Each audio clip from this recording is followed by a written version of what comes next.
안녕하세요. 저는 아들 결혼 준비하느라 바쁜 생활을 보내고 있는 40대 중후반의 여자입니다. 죽으라는 법은 없는지 한없이 가난하던 저희에게도 이런 축복이 오게 되네요. 여러분께 꼭 제 이야기를 소개하고 싶어서 이렇게 글을 쓰네요. 그동안 정말 어렵게 살았는데 드디어 그 세월을 보상받는 기분이 들어요. 제가 이 나이가 되도록 살다 보니 우리나라는 돈 없으면 살 수 없는 나라라는 걸 알게 됐어요. 가난은 가난을 낳는다는 말이 있죠. 그 말처럼 남편도 저도 가난한 집안에서 태어나 제대로 된 교육을 받아보지 못하고 일찍 학교를 그만두고 남들보다 빨리 사회생활에 뛰어들었어요. 일을 해도 여전히 가난했고 여전히 무시받는 인생을 살았습니다. 그래도 저희는 둘만 있으면 무서울 것 없이 행복했어요. 순정아, 비록 우리가 가진 건 없지만 어떤 순간에도 절대 기죽지 말고 당당하게 살자. 자신감 하나면 뭐든 할 수 있어. 두려워하지 말자. 난 오빠만 있으면 돼. 절대 키 안 죽어. 악착같이 돈 모아서 보란 듯이 살 거야. 가난해도 잘 살 수 있다는 걸 보여줄 거야. 저희는 자신감이 무기라며 어떤 순간에도 자신감을 잃지 않으려고 노력했어요. 늘 긍정적인 남편과 제가 처음 만난 곳은 어느 의류 공장이었어요. 그땐 둘 다 학교를 때려치고 일을 한 거라 미성년자였어요. 당시 저희를 받아주는 곳이 공장밖에 없었고 공장에서도 성인인 척 보이려고 어른들이 입을 법한 옷을 입고 다니고 그랬었어요. 다른 공장도 그런지는 모르겠지만 저희 공장은 관리자가 굉장히 난폭했어요. 굳이 화 안 내도 되는 일에도 화를 내며 저희에게 스트레스를 푸는 것 같았어요. 남편과 저는 둘 다 같은 처지라 공장 주인이 난폭하게 굴 때마다 서로에게 의지하며 위로해주는 사이가 되었습니다. 2년 동안 함께 붙어서 일하는 시간이 많아지다가 정이 들어버려서 결혼까지 하게 된 거죠. 공장 사람들은 처음 저희가 공장에 들어왔을 때 성인이 아니라는 걸 진작에 눈치를 채고 있었는데 가엾고 불쌍해서 쉬쉬해줬더라고요. 당연히 윗사람들도 알았지만 당장 공장에 일할 사람이 없으니 모르는 척 눈 감아주고 저희를 뽑은 것이었어요. 그런데 저희가 서로 결혼하겠다고 말하자 직원들은 수군대기 바빴어요.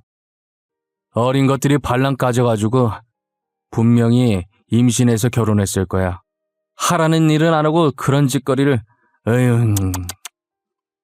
얌전하게 생긴 것들이 왜 그랬대? 여기 사람은 생긴 걸로 판단하면 안 돼. 얌전한 고양이가 부뚜막에 먼저 올라간다는 말도 몰라. 안 그렇게 생긴 애들이 할 건 다 하고 다닌다니까. 말세야 말세. 어느 순간부터 공장에선 저희에 대한 안 좋은 소문이 돌고 있더라고요. 헛소문이 늘 그렇듯 사실도 아닌 이야기들이 눈덩이처럼 부풀려져서 걷잡을 수가 없었어요. 어차피 사실이 아니니 저희가 무시하면 괜찮을 줄 알았어요. 괜히 저희가 아니라고 부정해봤자 저희 말에도 사리부터 전달될 거고 그러면 이를 더 키우는 꼴만 될 것 같아서 어떠한 말도 하지 않고 가만히 일만 했어요. 하지만 소문은 잠잠해질 기미가 보이지 않았습니다. 그들은 저희가 가만히 있으면 언제까지 가만히 있나 볼 심산인지 계속해서 거짓 뉴스들을 퍼나르기 시작했어요. 결국에 그들의 시선을 견디지 못해 오랫동안 몸을 담궜던 공장을 나와야 했죠. 무작정 나오긴 했지만 그래도 저희는 그동안 공장에 일하면서 모아둔 돈이 있었기에 당분간 먹고 살기엔 아무런 지장이 없었어요. 그렇다고 저희가 가만히 있는 사람이 아니니 얼른 일자리를 구해서 나갔어요. 여보, 나 건별로 주는 아르바이트긴 하지만 피자 가게에서 배달 일 하기로 했어. 진짜야? 정말 잘 됐다. 나도 방금 식당에서 연락 왔는데 내일부터 출근하래. 공장에서 일할 때보단 벌이가 적지만 그래도 열심히 하자. 이 돈도 못 벌어서 굶는 사람들 있는데 감사하다 생각하고 해야지. 그래야지. 당신 오토바이 탈 때는 항상 조심하고, 알겠지? 알겠네요. 걱정하지 마. 조심, 또 조심할게. 저희는 다행히 아르바이트를 금방 구했고 저는 식당 일을 했고 남편은 배달 일을 시작했어요. 1년 정도 일했을 때 제가 임신을 하게 된 거예요. 남편은 임신했다는 말에 저보고 쉬라고 했지만 제가 쉬면 생활비가 확 줄어서 만삭 때까지 일하겠다고 고집을 부렸어요. 제 고집을 꺾을 수 없었던 남편은 할 수 없이 그렇게 하라고 하더라고요. 그래도 식당 사장님이 되게 좋으신 분이라 만삭인 몸으로 일해도 힘들지 않았어요. 출산 코앞에 두고 몸조리 할 때까지만 일을 쉬겠다고 하기엔 염치가 없어서 아예 그만두려고 하니 사장님은 출산하고 오라고 제 자리는 비워두시겠다고 하시더라고요. 저는 사장님의 배려로 잠시 일을 쉬고 아들을 낳았어요. 이제 2사람이 아닌 3사람이 되어 아들에게도 들어갈 돈이 있기에 몸조리 끝나자마자 더 열심히 일을 했어요. 아들이 어느 정도 커서 말도 쫑알쫑알 잘할 때쯤 오토바이 사고 뉴스가 많이 보이더라고요. 그런 뉴스를 볼 때면 자연스럽게 오토바이 타고 일하는 남편이 떠올랐고 항상 걱정됐어요. 제가 걱정할 때마다 남편은 괜찮다고 저를 안심시켰어요. 10년 뒤에도 변함없이 남편을 걱정했고 남편은 제게 웃어 보였죠. 당신 알지? 늘 오토바이 조심? 매일 들어서 귀에 딱지 않겠어. 항상 조심해서 타고 있으니까 걱정하지 마. 나 배달 무사고 10년 차야. 왜 이래? 당신도 무거운 거 들다가 허리 다치지 말고 조심해. 나야 뭐 힘든 일 사장님이 다 하셔서 괜찮아. 여튼 오토바이 항상 조심해. 알겠지? 알겠네요. 갔다 올게. 당신도 잘 갔다 오고. 저는 그게 남편의 마지막 출근일 줄은 꿈에도 몰랐어요. 만약 남편의 마지막 출근일 줄 알았다면 가지 말라고 말렸을 거예요. 그날 출근하는 남편을 보내고 저도 식당으로 출근을 했어요. 손님이 가고 난 자리를 닦으면서 빗소리가 들리길래 창밖을 바라봤어요. 그날따라 비가 억수같이 쏟아졌고 오토바이 타고 다닐 남편이 생각나더라고요. 조금 불안했지만 조심한다는 남편의 말을 믿고 힘내서 일했습니다. 설마 사고가 날까 싶었던 거죠. 그러다 시간을 봤는데 저녁 6시더라고요. 저는 아직도 그날의 기억이 어제 일처럼 선명하게 기억나요. 당시 남편은 휴대전화가 있었는데 저는 휴대전화를 들고 있지 않았어요. 항상 필요한 게 있으면 남편은 저희 가게로 전화를 했었어요. 그날 손님이 많아서 제가 음식을 나르느라 가게에 온 전화를 사장님께서 받으셨어요. 전화를 받던 사장님은 사색이 되더니 급히 저를 찾더라고요. 제가 반찬을 놓다가 쳐다보니 다급하게 손짓을 하시는 거예요. 영문도 모르고 사장님 쪽으로 다가갔더니 사장님이 들고 있던 수화기를 제게 내미셨어요. 빨리 전화를 받아봐야 할 것 같다면서요. 사장님 표정을 보니 불안한 마음이 덮쳐왔습니다. 김순정 씨 맞으신가요? 여기 땡땡병원인데요. 지금 남편분께서 오토바이 사고 나서 많이 다치셨어요. 보호자분이 빨리 와주셔서 수술 동의서를 좀 써주셔야 해요. 10년 동안 무사고라고 자신만만해하던 남편의 얼굴이 떠오르면서 평생 함께할 내 남편이 죽을까봐 너무 무서웠습니다. 사장님도 가게 걱정하지 말고 가보라면서 덜덜 떨고 있는 제 손에 택시비를 고이 쥐어주셨죠. 저는 믿기지가 않아서 멍한 상태로 택시를 탔고 기사님께 병원에 빨리 가달라는 말만 반복했어요. 응급실에 도착하니 사람이 무척이나 많았고 입구 쪽에 간호사 여러 붙어있는 침대가 보였습니다. 제발 저 침대에 누워있는 게 남편이 아니길 기대했는데 남자의 얼굴을 확인하니 남편이었어요. 간호사는 남편 몸에 조그마한 기계를 여기저기 붙이고 있더군요. 그 순간 심장이 멎고 말았고 삐 거리는 소리가 제 귀를 찔렀습니다. 재빨리 응급실 의사가 제세동기로 응급처리를 해준 덕분에 심장은 다시 뛰기 시작했어요. 간호사는 저를 보더니 보호자분 맞으세요? 빨리 여기 수술 동의서 작성해 주세요. 라고 말했습니다. 제가 서명하자마자 남편의 침대는 빠르게 수술실로 들어갔죠. 6시간이 지났고 저는 수술이 끝나기만을 기다렸습니다. 수술실에서 의사가 나오더니 수술은 잘 마쳤지만 의식이 돌아올지는 기다려봐야 한다며 무거운 표정을 보이셨어요. 남편은 중환자실에 들어갔고 그제서야 긴장이 풀려 바닥에 주저앉고 말았어요. 다행이라고 해야 될까요? 오토바이를 몰던 남편이 언젠가 다칠 줄 알고 돈을 열심히 모아놓았던 탓에 입원할 돈은 있었습니다. 보험도 꼬박꼬박 들어놨고요. 먹고 입는 걸 아껴서 월급의 대부분을 저축해 놓길 다행이다 싶었습니다.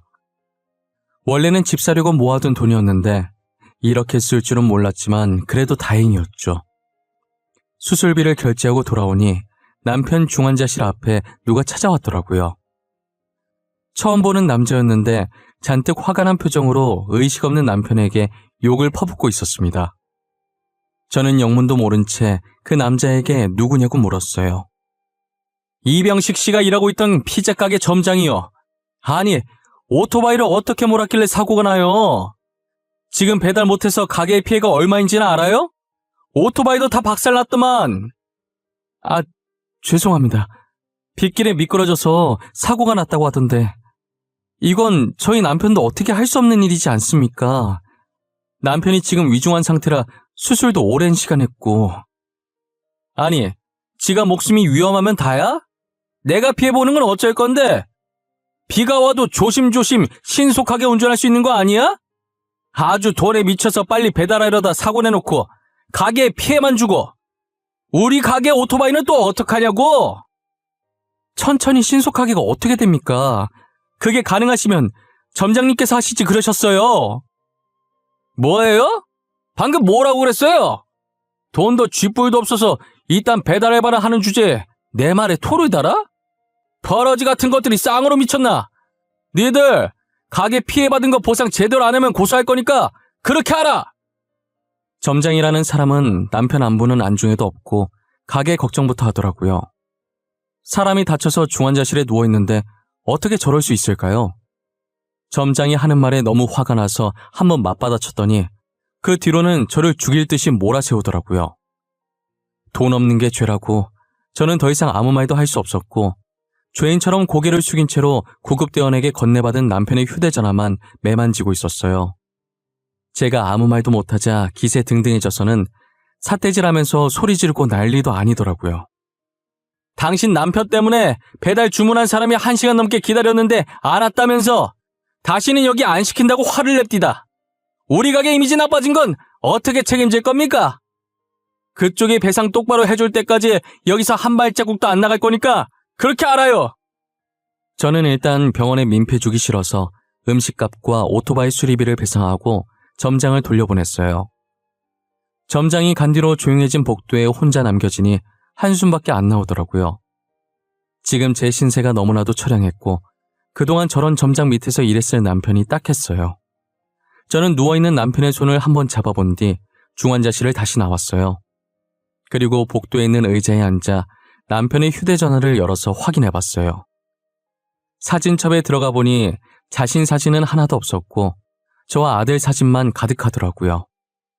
눈물이 나려는 걸 꾹 참으며 사진들을 보고 있었어요. 그렇게 사진을 계속 넘겨보다 영상 하나가 나오는 거예요. 재생 버튼을 눌러봤더니 남편에게 윽박지르는 점장의 목소리였습니다.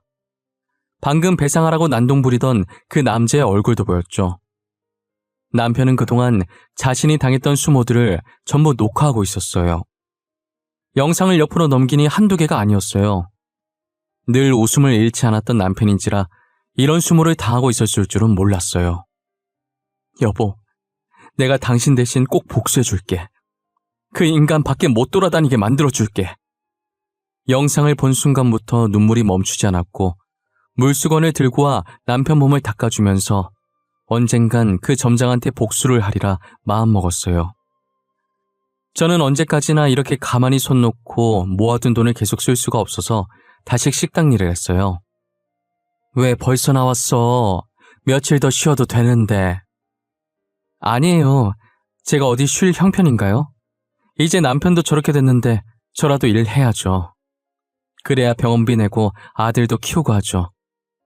사장님은 왜 벌써 왔냐고 더 쉬어도 된다고 하셨지만 저는 쉴 형편이 아니었어요. 그래도 사장님이 여자분이라 저를 이해해 주시고 잘 챙겨주셔서 힘들지 않았어요.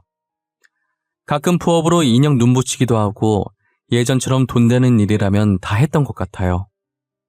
그렇게 바쁜 하루하루를 보내니 금방 한 달이 지나갔고 식당에서 월급을 받는 날이 돌아온 거예요. 집으로 돌아와 받은 월급을 확인해 보니 평소 받던 월급보다 3배 많이 들어있더라고요. 저는 사장님이 잘못 넣으신 건가 싶어서 다음날 출근할 때 돈을 그대로 다시 들고 갔어요. 사장님, 어제 월급을 받았는데 사장님께서 잘못 주신 것 같아서요. 잘못 준 거 아닌데 순정 씨 월급 맞아. 얼마 안 되는 돈이긴 한데 남편 병원비에 보태. 사장님, 제가 어떻게 이 돈을 받아요? 일 열심히 하는 직원한테 사장이 주는 보너스라고 생각해. 이것밖에 못해줘서 너무 미안해. 혹시라도 도움 필요하면 언제든지 말하고. 사장님은 평소에도 일 잘하고 성실하다며 저를 많이 아끼셨어요. 10년 넘게 일하면서 아파도 아픈 내색 안 하고 하루도 쉰 적이 없었거든요. 제가 계속 고마워하자 그렇게 고마우면 앞으로도 계속 자기랑 같이 일해달라고 부탁하셨어요. 저는 그 부탁이면 100번이고 들어줄 수 있다고 죽는 그날까지 사장님과 같이 일하겠다고 했어요. 그러다 한 번은 사장님께서 저를 따로 부르시는 거예요. 제게 할 말이 있다면서 부르시더니 다른 일자리를 추천해 주시더라고요. 순정 씨, 식당 일 말고 다른 일 안 해볼래? 여기보다 월급도 많고 하는 일도 별로 없어. 뭐 하는 곳이길래 하는 일도 없는데 여기보다 월급이 많아요? 우리 남편이 회사를 하나 운영하고 있거든. 그런데 비서 자리 하나가 빈다고 하더라고. 가서 딱히 할 일은 없고 그냥 남편 스케줄 체크해주고 오전에 커피 한 잔만 타주면 돼. 저는 비서 일을 해본 적이 없는데 제가 잘할 수 있을까요? 그럼 원래 남편이 혼자서 스케줄 다 챙겼었는데 회사가 커지다 보니까 이제 혼자 하는 건 힘든가 보더라고. 진짜 간단한 일이야. 편하게 돈 벌 수 있는 기회라니까. 사장님 감사합니다. 꼭 연락드려서 해볼게요. 마땅히 하는 일도 없이 월급이 식당 일했던 것보다 많다는데 굳이 마다할 이유가 없었어요. 저는 그렇게 사장님의 남편 회사에서 일을 하기 시작했어요. 지금 다니는 회사 대표님도 부부 아니랄까봐 식당 사장님처럼 다정하시고 저를 잘 챙겨주시더라고요. 순정씨, 첫 출근인데 힘들진 않았어요? 아직은 뭐가 뭔지 잘 모르겠죠? 걱정해 주셔서 감사해요. 제가 빨리 배워서 회사에 도움이 되어야 될 텐데. 직원분들도 다 착하셔서 적응 빨리 할 수 있을 것 같아요. 다행이네요. 안 그래도 저희 집사람이 순정씨 걱정 많이 하더라고요. 원래 비서 굳이 필요 없는데 집사람이 하도 부탁을 해서 순정씨 비서를 입사시킨 거거든요. 아, 사장님이요? 그러셨구나. 전혀 몰랐어요. 아참, 이거 집사람이 말하지 말라고 했는데 우리 집사람한테는 모르는 척 하세요. 제가 말했다는 거 알면 우리 마누라 또 난리 납니다. 오늘 너무 수고하셨고 저희는 내일 또 봅시다. 알고 보니 비서 자리 굳이 필요 없는 것이었는데 식당 사장님께서 부탁해서 만든 자리였어요. 저를 신경 써주신 식당 사장님도 사장님 부탁 흔쾌히 들어주신 대표님도 너무 감사했어요. 언제가 됐든 기회가 된다면 이 은혜를 꼭 갚아야겠다는 생각을 하면서 일해왔습니다. 대표님 비서로 일한 지도 4개월 정도 지났을 때 퇴근을 하고 여느 때처럼 식당으로 향했어요. 제가 퇴근하고 별일 없으면 종종 식당에 가서 사장님을 도와주곤 했거든요. 그날도 평소처럼 식당 문을 열고 들어갔는데 사장님이 보이질 않는 거예요. 잠시 화장실이라도 갔나 싶어서 행주를 찾으러 주방 쪽으로 들어왔는데 주방 바닥에 사장님이 쓰러져 계시더라고요. 저는 급하게 구급차를 불러서 사장님을 병원으로 모시고 갔어요. 다행히 제가 빨리 발견했는지 골든타임 안에 응급실에 도착했어요. 저희 사장님 좀 살려주세요. 도대체 왜 쓰러지신 거예요? 깨어나시긴 하는 거죠? 네, 선생님. 일단 진정하시고요. 저혈압으로 잠시 기절하신 것 같아요. 그래도 빨리 발견하셔서 다행이에요. 조금이라도 늦게 발견했으면 진짜 큰일 날 뻔했어요. 생명의 은인이세요. 사장님이 갑자기 쓰러지신 건 기립성 저혈압 때문이었고 제가 조금만 늦게 발견했으면 심장에 무리가 가서 사망했을 수도 있다고 하셨어요. 뒤늦게 제 전화를 받고 온 대표님은 저를 보자마자 고맙다고 연신 고개를 숙였어요. 너무 고마워요, 순정씨. 순정씨 없었으면 진짜 어쩔 뻔했어요. 우리 아내가 한 번씩 어지럽다고 한 걸 내가 귀담아 들었어야 했는데 너무 안일했네요, 제가. 아니에요. 그래도 제가 가게 들릴 때라서 사장님이 운이 좋으셨어요. 그동안 두 분이 제게 얼마나 잘해주셨는데요. 저도 도움이 되어드리고 싶었는데 이렇게 될 줄은 몰랐네요. 오히려 제가 두 분께 은혜를 갚는 거예요. 저는 정말 바라는 거 없어요. 순정씨, 그래도 이건 그냥 넘어갈 수가 없어요. 언제든 저희가 은혜를 꼭 갚을 수 있게 해주세요. 저는 괜히 민망해서 머리만 긁고 있다가 이제야 주변을 둘러봤는데 정말 공교롭게 사장님이 온 병원이 알고 보니 저희 남편이 있는 병원인 거예요. 그래서 기왕 온 김에 남편 병실에도 잠시 들리게 됐어요. 여전히 남편은 잠을 자듯 평온한 표정으로 누워있더라고요. 남편 몸을 물수건으로 닦아주려고 다가가는데 손가락이 살짝 떨리는 걸 봤고 급하게 간호사를 부르러 뛰쳐나갔어요. 간호사를 데리고 오니 남편이 서서히 눈을 뜨더라고요.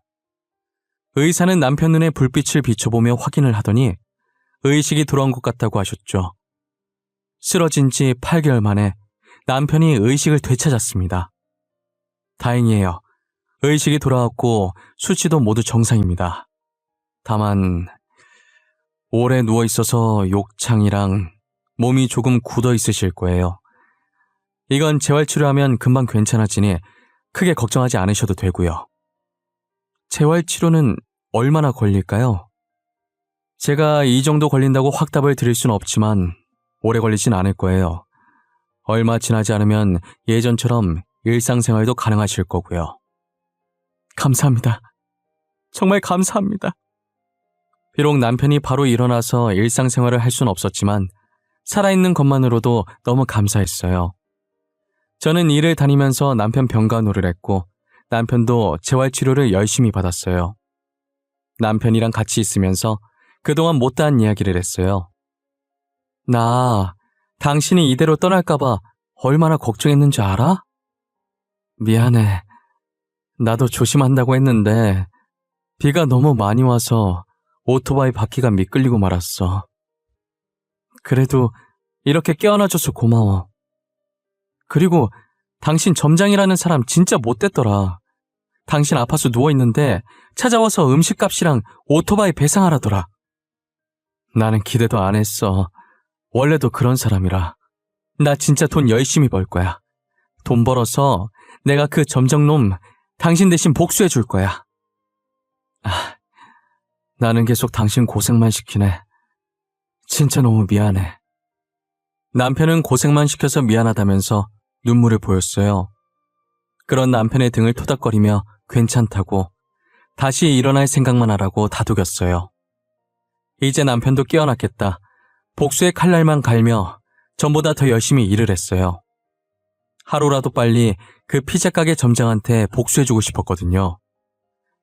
제가 눈에 도끼를 품고 일을 하니 사장님이 궁금했었나 봐요. 한 번은 제게 왜 이렇게까지 돈을 벌려고 하냐고 물어보시더라고요. 순정씨 이제 남편도 깨어났는데 왜 이렇게까지 돈을 벌려고 하는 거야? 복수해줄 사람이 있어요. 저 돈 많이 벌어서 짓밟아줘야 할 사람이 있어요.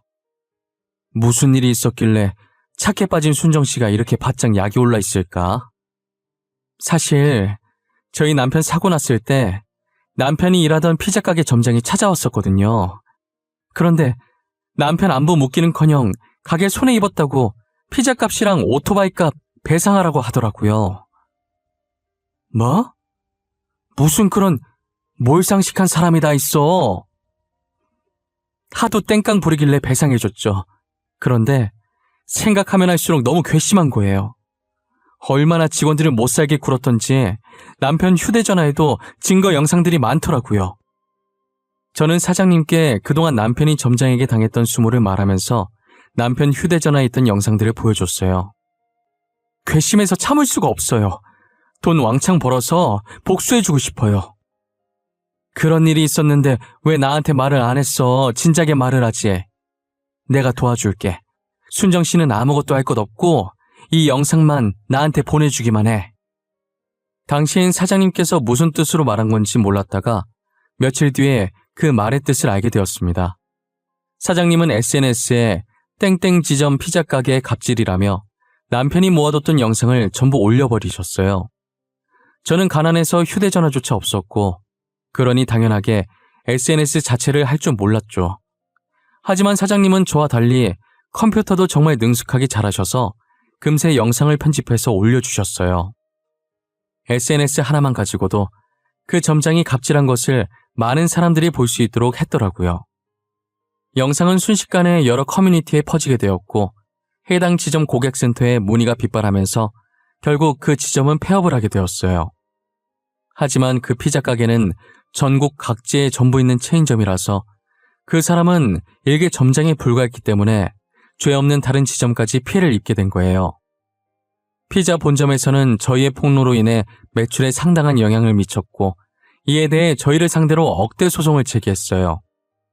대표님은 억대 소송을 당했다는 걸 알고 본인 회사에 소속된 변호사를 제게 소개해 주셨어요. 순정 씨, 피자 본점에서 억대 소송 걸었다면서요? 진짜 웃기네. 방귀 낀 놈이 성낸 나더니 자기가 직원 관리 못 해놓고 누구한테 덮어 씌우려고. 제가 주변에 물어보니까 소송은 돈 많은 사람들이 무조건 이긴다고 하더라고요. 변호사 선임비도 어마무시하게 들 텐데 걱정이에요. 그런 걱정은 하지 마세요. 저희 회사에 소속된 변호사가 있으니까요. 저희 직원 위험에 처했는데 저희가 나서줘야 하지 않겠어요? 그렇게 변호사와 함께 그 지점의 갑질을 증거로 상소했고 상소심에서 잘못이 없다는 것을 인정받아 억대 소송은 다행히 기각되었어요. 저는 억대 소송이 일단락되고 더 이상 그 피자 가게와 엮이고 싶지 않아 아예 신경을 끄고 있었어요. 나중에 사장님께 들은 얘기인데 다른 지점의 피자점까지 갑질이 터지면서 해당 피자 매장에 사람들이 불매운동을 하기 시작해 가게가 망했다고 하더라고요.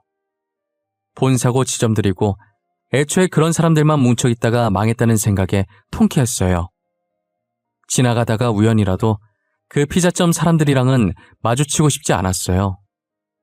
저 일도 벌써 2년 전 이야기고 지금은 아무것도 신경 쓰지 않고 아들만 잘 키우자는 생각으로 살고 있어요. 남편도 재활치료 끝내고 퇴원해서 지금은 대표님 기사로 일하고 있어요.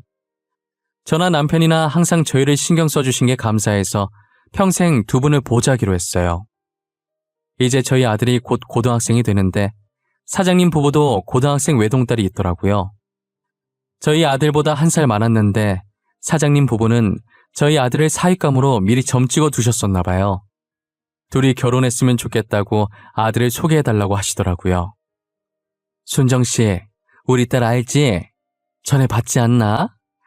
순정씨 아들도 우리 딸 봤을 텐데 전에 둘이 같은 날에 우리 식당으로 하교한 날 있잖아.